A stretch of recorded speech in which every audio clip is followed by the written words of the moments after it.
Hello, comic geeks, and welcome back to what was formerly known as the Strange Saturday Super Show, but from now on will be known as Comics Weirdest. We today are talking about an inaugural book for the series, Colonel Weird Cosmagog. This Yeah. is out of the Black Hammer universe. Jay, what experience do you have with the Black Hammer universe? Absolutely none. I also have absolutely none. I'm a sucker for like funky looking spaceman books, and when Global Comics is like, you might like this, I was like, that does look like something I would like. Little did I know we were jumping in the middle. Um, but Cosmogog is coming to us from writer Jeff Lemire with art and letters by Tyler Crook. This is a Dark Horse book, and as mentioned, it's part of the Black Hammer universe. It takes place just after, I believe, a very seismic encounter in the Black Hammer universe. I It does was appear. trying to give myself a little bit of context by reading through some wikis. I gave myself no context. Which is so I didn't until after I'd read the book, and I'm like, oh no, I have no idea what's going on. Um, but we open with a character who's just as confused as we are. Colonel Weird has just appeared on a random dirt road alongside a gas station with very fleeting memories of what he had just experienced, where we see him and a group of others who I think that, Black Hammer fans would definitely recognize. I believe it's the core cast of Black Hammer running through some sort of portal. So he seems to have been separated from them in some way. And separated in time as well. A little bit of extra context I got from I think you pick up from the book very quickly and easily, but also canonically, Colonel Weird is like displaced in time, so Yeah. he's like he doesn't experience time, right? Yeah. So one of the opening scenes we get for him in this confused state is him as just a little boy, as little Randy, Little weird. little weird, a cute little kid from the 1940s, 30s, somewhere in there, Yeah. who reaches through a refrigerator in a gas station into a wide and confusing looking, like, it has a term. It's like the para universe or something. Is this strange space? Yeah. Uh, Beautifully illustrated, by the way. I like it's one of Beautifully the illustrated. most Tyler Crook, crazy striking on this visuals book. that comes up again and again is this like vortexy uh universal energy. I don't know what you even how to fully describe it to somebody who's not looking at the page. It's But a very kind of like eldritch space horror look, which yes. is great. Absolutely, with colors that are very different from the Mhm. colorization of the rest of the book and the like Yeah, actual we get more these like like normal. bold, crazy greens and oranges, Yeah, where the blues. rest of the Yeah, book, no matter what era we're in, is pretty muted color wise. yeah, So it really gives it that kind of funky look to it. absolutely. And we travel along with Colonel Weird as he shows up in a fight with the anti-god alongside the rest of his team, his friends, Black Hammer's team. Uh, he is fully dissociated, like he is not in that moment. We see throughout this entire book as he moves through these points in time, but is not like living in those points in time. Yeah, Uh, we're moving through his memories, and he's aware that he is a memory. The amount of awareness he has kind of flips around depending on where he is and how together he is. But he keeps mentioning this pattern of things. yeah. We get another just stunning visual of outside of this like old-timey gas station, this fully futuristic looking spaceship, like your classic kind of bullet-shaped spaceship, Yes. and we're wandering with him as he tries to figure out what has happened to him. We jump back to him in the 1970s, I 70s, believe, yes. or no, I'm sorry, the 1950s with the space age pulp, uh, where we meet for the first time his wife Eve. They have this Oh, that's so amazing great. like cute banter that really immediately endears you to them. And we see for the first time this map that continues to pop us up for us that leads to this para energy. You get that great like kind of Adam Strangey level of sci-fi-ness going on there. Yeah, absolutely. It's super fun. But alas, he's displaced in time.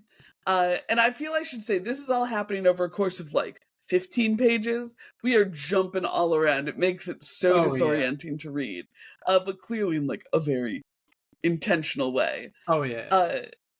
And we see that in this point in time back at the gas station, there are a bunch of people who want to see this pattern that he is talking about. This era of him has attracted a sort of cult following of sorts, which is really emphasized as they all just sit in a circle around him and he like floats in the air because he's touched by this strange para energy. We see them all come together. All of these eras of Randy's, the little boy, the one from the 50s who's like this, space age explorer, the one from the 70s who has the cult following, I believe kind of a prime Colonel Weird, probably the Black Hammer version of Colonel Weird, who's like this kind of older, wiser, sophisticated one, and then our current Colonel Weird, who is just fucked in the head. Like he is sunken, he is gaunt, he clearly is meant to be like a kind of madman version of this character. Yeah. He's got these crazy, the eyes are drawn very, very well. He's got like these very unsettling, broken eyes. Yes, they're so expressive. I think that the marriage of Tyler Crook and Jeff Lemire is really, really great in this book. Like we've talked about other Lemire books where like he doesn't get as weird as he does in his, personal books where he's being the writer and the artist. And we've talked about, a new fill-in artist on Minor Arcana coming in. Or not fill-in artist, a new permanent artist. Yeah. And how maybe it doesn't catch that vibe quite as well as Lemire is able to do with himself. But I feel like Tyler Crook really, really captures the energy of a Jeff Lemire book. I'd say so, for sure. Yeah, but the big takeaway from this first issue is that all of these versions of Colonel Weird have forgotten something. Randall Weird has forgotten something. And they need to figure out how to find out what it is, because clearly it's very important if he can see all of history, all of time, all of the future, and yet he's forgotten this one thing. And it ends in this really beautiful panel of like young Randall with crazy old Randall, and all of these horrifying cosmic eyes looking at him. Yeah, I don't believe that's the last. It's page. Not. There's a few more where we get the tease that we're going to explore young Randy's life in the next issue, and from there I was like, oh, I think I understand what this book is going to be. Where like each issue going to be with a different.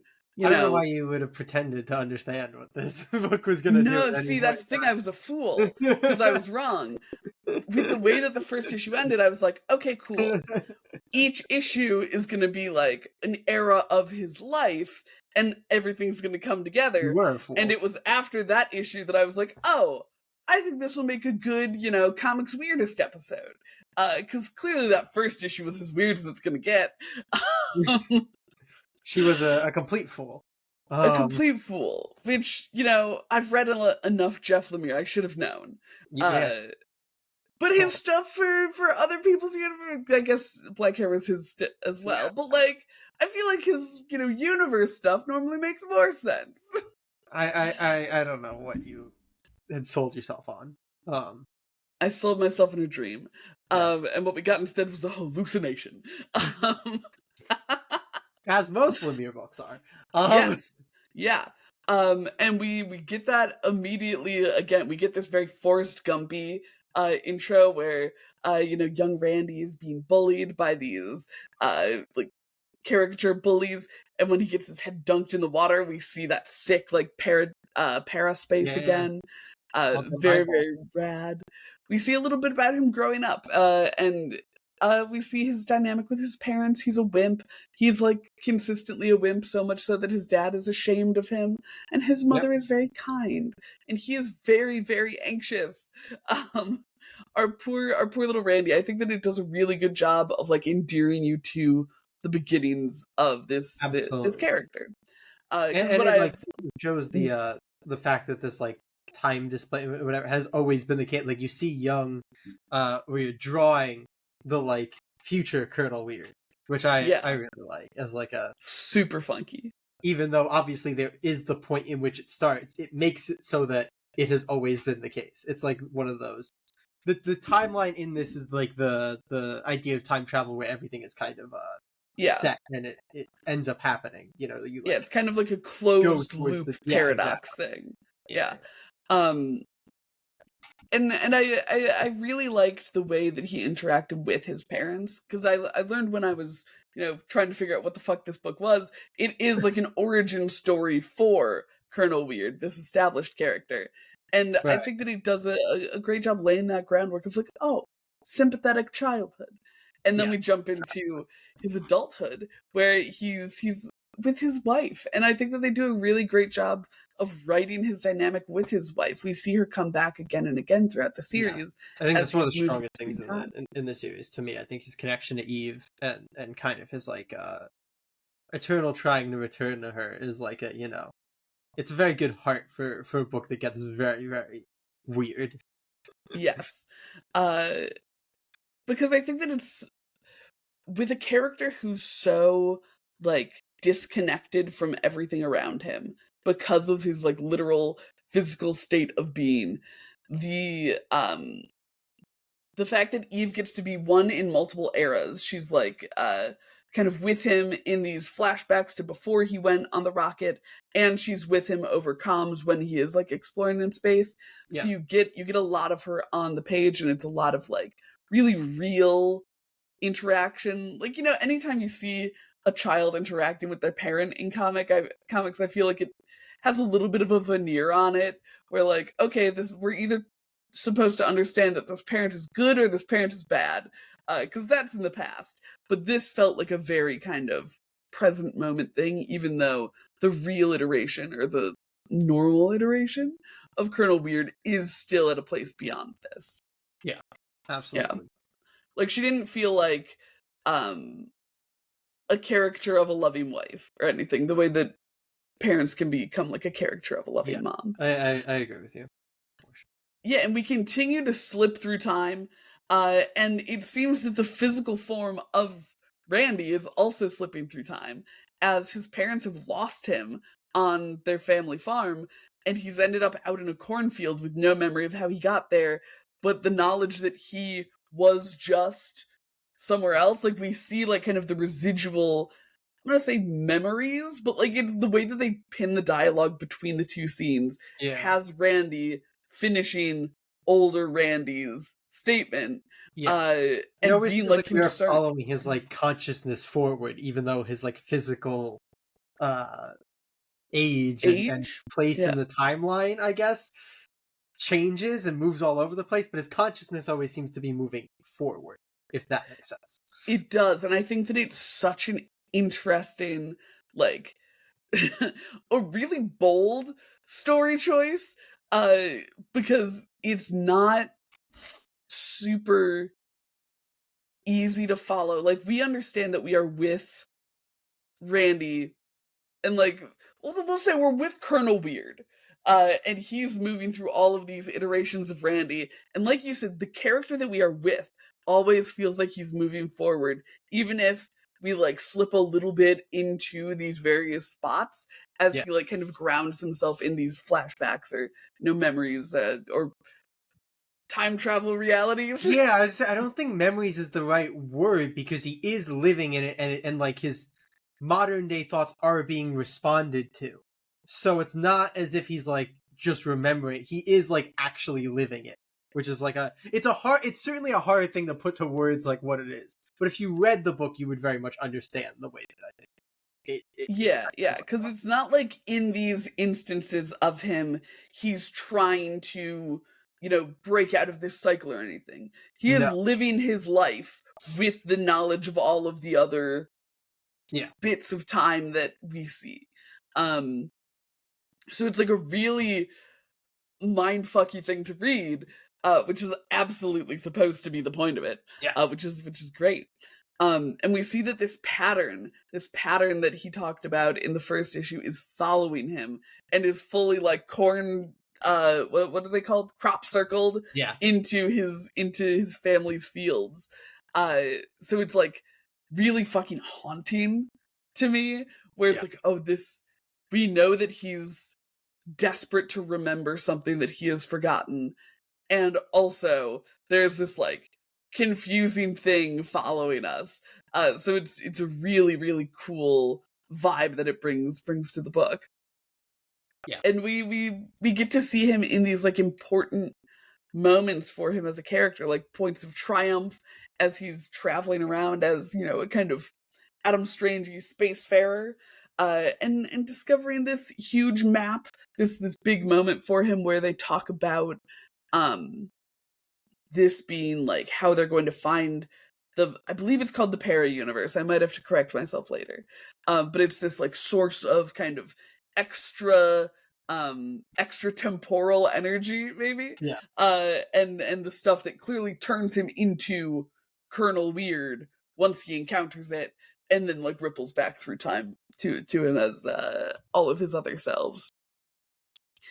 And these lines are a little blurry for him. We get to see, because we had that one interaction between all of the Randys in issue 1, but we see this like really spooky visage of older Colonel Weird standing outside the classroom of young Randy, and this monologue that goes throughout this issue about like, can I die? If I can, why haven't I seen my own end yet? Because he can like see all of time. And it is so like, this book is so mindfucky. Absolutely. Where it's like, yeah, that's right. If you can die, why haven't you seen your own end if you've seen all of time? And it just, that paired with the idea of like he's forgotten something creates this really foreboding energy where it's like, I don't know what is happening to this character, but I have a feeling that it is not going to be a pleasant ending once we get to the end and find out what he forgets. So it builds that nice tension as you read it, and you get to see the kind of cyclical nature of everything. You see him experience those bullies again. You see him clearly, not for the first time, experiencing the oncoming threat of anti-God, as he's able to like pull this knowledge, but he has no idea where he knows it from. And he just, when he interacts as Colonel Weird with the rest of the Black Hammer team, I love his writing there. It's so like, I don't know, really kind of spooky and disconnected in a way that I think is really, really strong for his character. Fully agree. I got the impression, and could be fully wrong, that has all happened in Black Hammer. Or I believe so. So my guess would be that those lines of dialogue already exist, and we're like, kind of just recontextualizing them, which is, I think, maybe why they feel kind of a little bit like different, if that makes sense. Yeah. And I don't know that, because again, we are new to the Black Hammer universe. Yes. And just a very, very strange place to jump in. As we do on the show. As we do. It could even be that there's normal dialogue in that scene in Black Hammer, but in this book, because we have a very specific fucky thing happening that I can jump into towards the end, that things are changing, and maybe like, it's very weird. I get the impression, based on the way time travel works in this, is that nothing ever changes. It's like, that seems to be Colonel Weird. Like, I hear you on that. I just can't imagine that in, I mean, maybe. I feel like Colonel Weird's, again, fully get, I feel like his entire thing is probably knowing what like happens and like saying things that the characters don't really understand. That tracks. Like, That tracks. yes, you're gonna die. You're not gonna die. We're all gonna, like I feel like I don't know. That was the again just through this book. That was my impression of the character. Mhm. Maybe that's not his normal. Which is a very cool character. yes. If true. If true, rad. If not true, probably also rad, frankly. I feel like it's like why he would be called Colonel Weird too. Because he just doesn't make any fucking sense. And it's also his literal name. His name is Randall Weird. I meant from a a character standpoint. That's not done on you don't from just name a superhero character. names. Yeah, Doctor Strange, for example. Yes. Yeah. Real name, but also it matters. Anyway, keep going because maybe derailing here. It's hard to derail when this is the book we're talking about. Accurate. Yeah, we get to see this kind of disconnected perspective of this battle with Anti-God. You get to see Black Hammer and his friends, jumping into the fray. You get these like epic moments of kind of like they're fighting essentially like parademon, like little imps. And Colonel Weird is just so, I don't want to say unconcerned with it, but he's got something else on his mind. And we've talked about it, I think specifically when we talked about May's book, which is another Jeff Lemire book. It's like, it's very weird to explain. Very weird to explain what you've read. Yes. Because if you just go through it chronologically, it almost, it feels nonsensical, it feels repetitive. Yes. But it's really satisfying to read because we are cutting between all of these time periods and we get to see him discover the source of the para energy with Eve on the other end of the phone or the comm system, whatever. Yeah. And there's this sense of like, we know where he ends up. And so clearly like you want to yell at him not to touch the thing because clearly this thing like absolutely shatters his brain in some sort of way. And it's just so exciting to see him like reaching for that green energy and being like, oh, that's a fucking origin, baby. Like that is the start of something. Yeah, absolutely.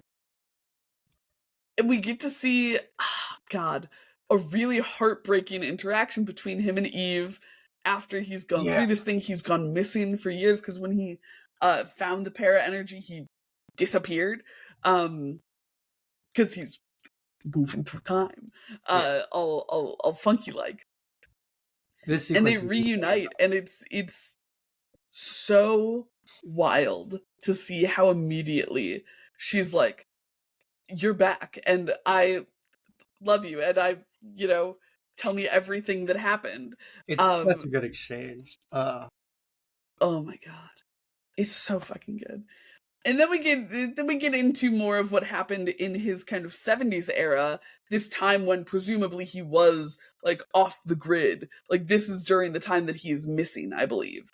And he he bonds a lot with the hippies, which makes sense with the way that he is.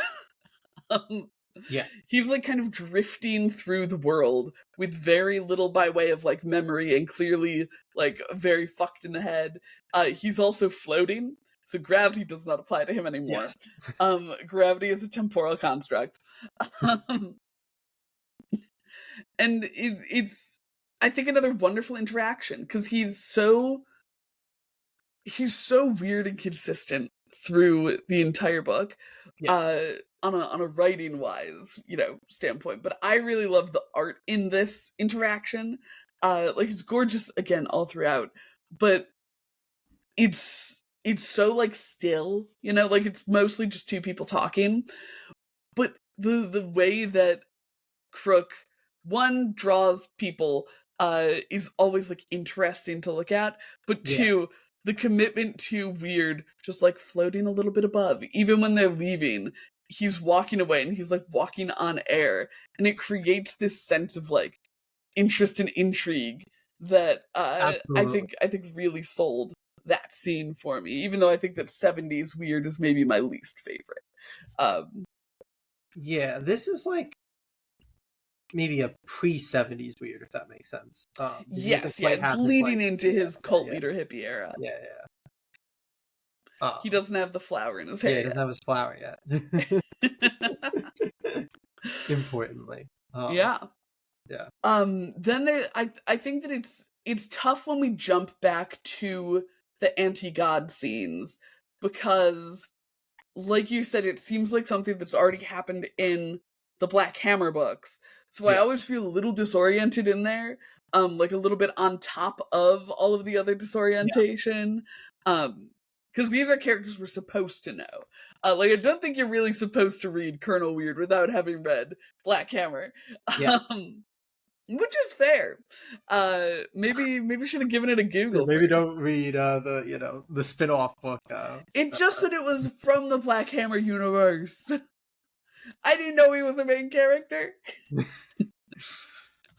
But we go back through this anti-god fight again, with interactions with Black Hammer, until we get back to true 70s weird. He's got his flower in his hair. He's got his little cult. They literally bow to him chanting "Brother Weird." And he's like, people are coming for me, like, because he learned from Black Hammer that the last time they'd interacted was about 10 years ago, which is then what we go to after that, which he also says for him will be after that. So this is another confirmation that we are following his consciousness as he, like, literally, non-linear. Linearly for him, non-linearly for the timeline. For everyone else, yeah. Our poor boy. You hate to be stranded in time. Like, I think one of the worst things to be stranded in. I don't know that he's necessarily stranded. He's more wandering, blipping through time. He's not really stranded because he's moving to different time. That's like the opposite of stranded. You're so right. He's lost in time. There you go. Yeah. There you go. And he jumps back away from the anti-god fight to where he and Black Hammer last or I'm sorry, not Black Hammer. This is Abraham. Another character. Abraham. Where they last were in contact, and he learns that he's been missing for 20 years, which, shout out Eve, means she never snitched on him for appearing in their bedroom. Yeah, but importantly, she's been missing since then. Yes, and I have a fun fact about that for you when we get to the end. Okay. They ask about the disappearance of Eve, and he unfortunately very guiltily is like, "Oh, I do know something about that," and then dissolves into goo. As he has been doing, to be clear. Dissolving into goo is not new.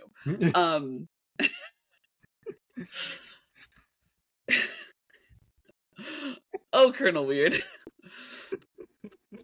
Which is when we get to, I think my favorite sequence in the entire book. He, like, knows that something is, like, deeply, deeply wrong. He's like, okay. He seems to be going forth with a purpose. And we see him appear on this alien planet that we had seen before. He kills a monster that we have seen him kill before, drags it to a wall that we have seen before, and we see him use the body of this monster to draw the very map that would then direct him to the para energy as a younger man. Really, really, that's like, it's one of my favorite kind of sci-fi tropes, like the "I've made the map for you." Like, it doesn't make sense in a non-paradox way. But, like, I'm here to embrace the paradoxes. Closed circle. Like, right? Honestly, I think it makes more sense than, like, you changing a timeline to going back, because then, like, there has to be multiple things, and that gets confusing. At least this is, like, your past self is your past self, and your future self is your future self. It just is weird because you kind of go back and become the... I like it. I like it a lot. I love it, too. And it's so funky looking. And that's so fun. The funny thing, it fully looks like it could be drawn by a deranged old man with his finger. Oh yeah. So, you know. Absolutely. Like, that is the scrawlings of a madman. Yes, absolutely. The problem is he's done this, which is purportedly, or I suppose, assumedly, part of his purpose in life is to draw this map for himself so that his younger self can, find the map. But something's still not right. He's kind of, it felt like that was like the thing, like he drew the map for himself. That felt like a momentous occasion, but all of the Randys are together again, and something is still not right. Importantly, he's still missing or forgetting something, which is like the overarching, I guess, if you want to say overarching, like, narrative of the book. The plot is that he's forgotten something. Yeah. We see that he takes Eve with him through, we move back in time again, of course. We watch as he takes Eve with him, or I guess don't really watch, it cuts away, which is why when I feel the need to tell you that in my Googling for this, after reading it, Eve does appear to be torn apart by time when he brings her through the door.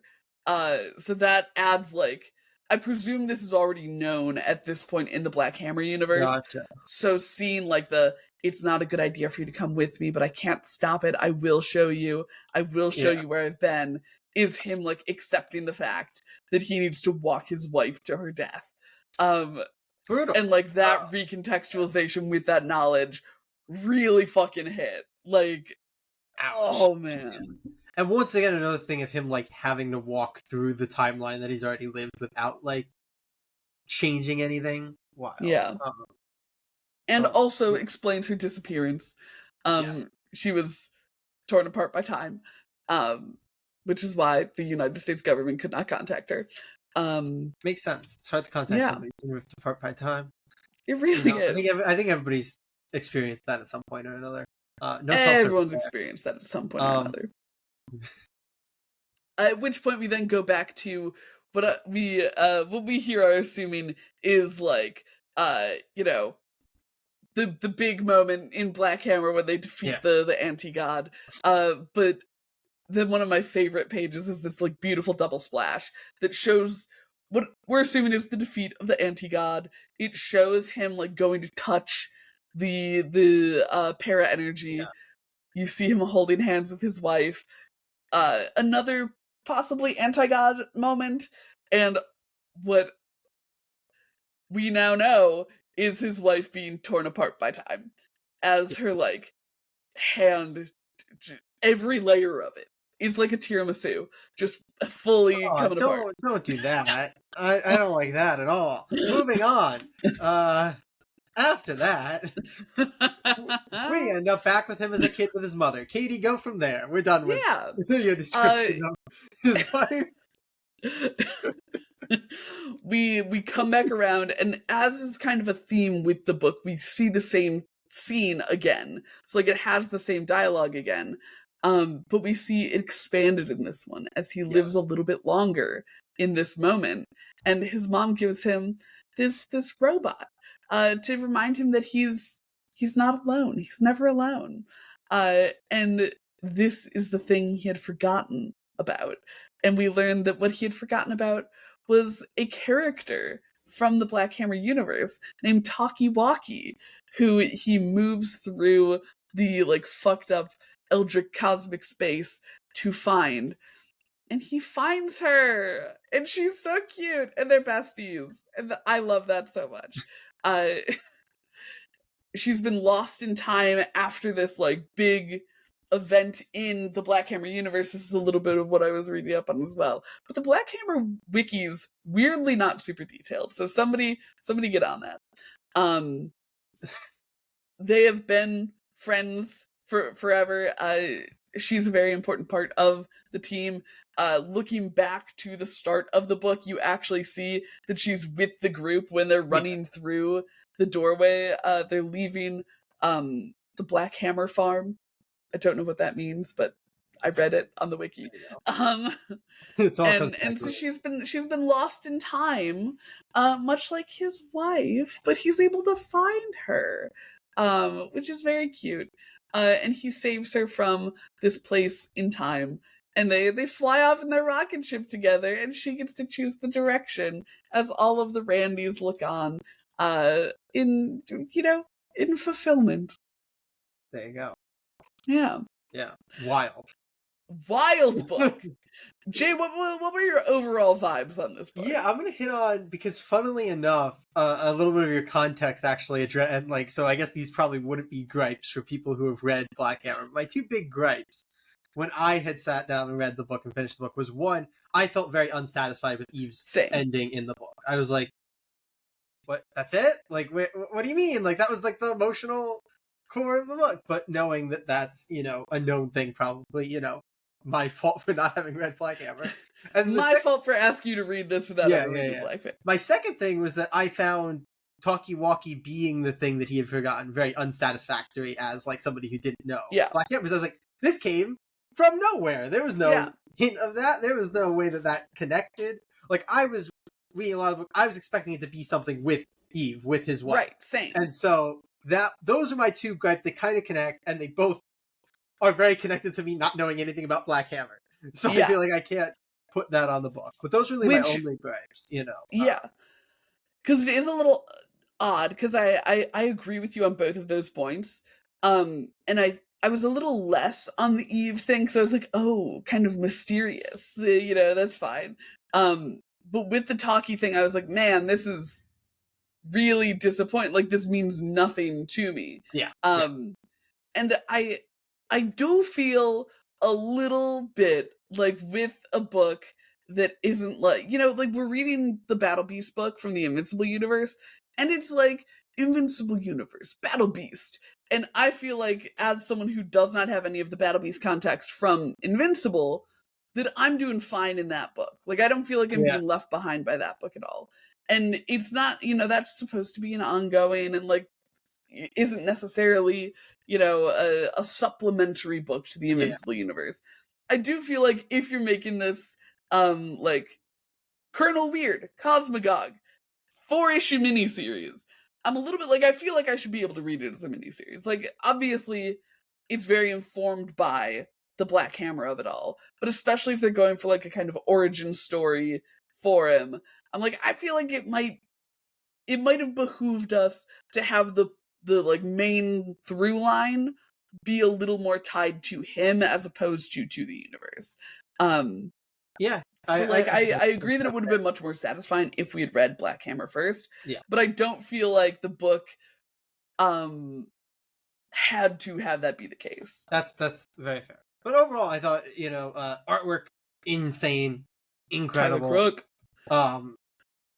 It carried a lot of the storytelling, at least like the more direct, like on page, moment to moment storytelling, because a lot of the dialogue and the captions were more overarching stuff.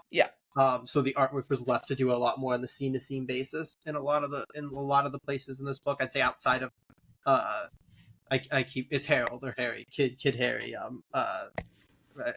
Like outside of those scenes where I think there was more dialogue carrying. Randy. Oh, I was so close. He was so close. But yeah, I think outside of those scenes, the artwork carried a lot of it. But yeah, I thought it was cool. I thought it was a very cool idea. I like a lot of what it was able to do, and I think that it's a fun read. It's a bit of a mind fuck.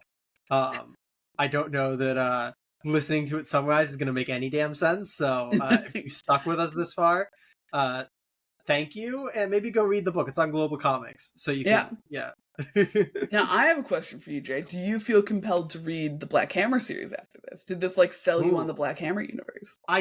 I'll say this. I don't think this sold me on the Black Hammer universe. I think it would be hard for this to sell you on the Black Hammer universe because of like how it is. That being said, I don't know, Jeff Lemire in superheroes seems fun, so, or I guess doing his own, obviously, we've read Jeff Lemire superheroes, Jeff Lemire's done superheroes. Currently reading Jeff Lemire superhero. Yeah, I'm not trying to, honestly, with some very similar ground to this book, in the, like... with Flash getting lost in time. Yeah, and, like, jumping between different points. So, honestly, a lot of shared ground there. But, my point was more his own superheroes, I think. Yeah. It's kind of a selling point on its own. So, yes, am I interested in reading Black Hammer? Yes. Is it because of this book? I don't think so. But I feel like this definitely put it a lot more on my radar than it had been in the past. That's fair. Yeah. Wild Blood. So, let us know. Do you want us to start reading Black Hammer? Do you want us to never touch the universe again? Because this was confusing and wild. Yeah, do you want us to read, I believe, the second volume of this? Is that something you want us to read? Yeah, let us know in the comments down below. Make sure you check out all of our other content here on the channel. We have a great interview with Dan Waters, Yes. in which we're doing a giveaway for the first trade of his book Nightwing on with the show. If you want more Jeff Lemire content, we have a number of Strange Saturdays where we talked about him. We also are reviewing Minor Arcana on the podcast and his run on Absolute Flash. Make sure you check out the previous episode of Absolute Flash because we're doing a giveaway for Absolute Batman #1, my own personal copy. Super rad. And obviously, you can always watch our main episodes coming up every weekend now on Saturdays. This past one went up this past Saturday. We talked about books like Invincible Universe Battle Beast that Katie just mentioned, so definitely check that out. But if you don't want to watch any of that stuff, hopefully we'll see you next week. Comic Geeks.